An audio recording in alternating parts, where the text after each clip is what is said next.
Turning now to Weather First meteorologist Grayson Freund. And Grayson, we've had a really long stretch of some really nice weather out there. Yeah, the summer weather has extended now into the month of October, which is something we don't say all that often. And we are now today on day 9 of our 80-degree stretch here. Today we made it to 86 degrees in Cedar Rapids. Our normal high right around 67, so we were well below that, and we were actually a lot closer to that record high temperature of 91 degrees set back in 1938. It wasn't necessarily a record-breaking day for really any of us, but just kind of goes to show how abnormal this stretch of weather is for this time of the year. We did tie that record though today in Waterloo, hitting 89 degrees, 86 today up in Decorah and Olwine. Same thing here in Cedar Rapids and Monticello as well as Tama.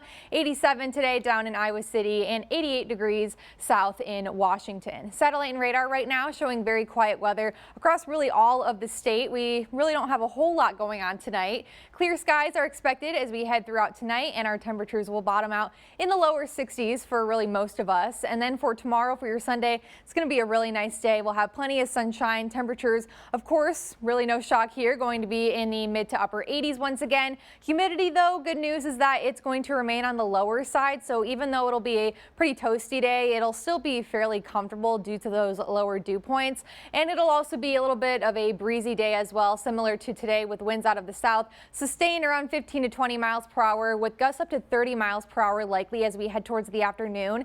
And so when we have these warm, dry conditions, as well as that lower humidity and strong winds, that leads us to an elevated fire risk. So that's kind of going to be the story for tomorrow. So what that means for you is just be mindful of any outdoor burnings, whether you're going to be grilling or doing a campfire, any cigarettes, just kind of be mindful of that, or better yet, just avoid all of that altogether tomorrow, just to keep yourself safe out there. But otherwise, it's going to be a really nice day tomorrow to wrap up the weekend. Plenty of sunshine, those strong winds out of the south, and those warmer temperatures. But we will have a cold front starting to move in from the northwest, moving into the state as we head throughout our day tomorrow. And so note by around 5-6 o'clock is when we have the chance to see some rain, which we haven't seen rain here in quite a while, so it's definitely going to be much needed. So we'll have that isolated activity starting to move in from the northwest, but as that front starts to move through, I think we can expect some more scattered activity as we head throughout the overnight hours, and then some lingering sprinkles and some isolated showers by early Monday morning. So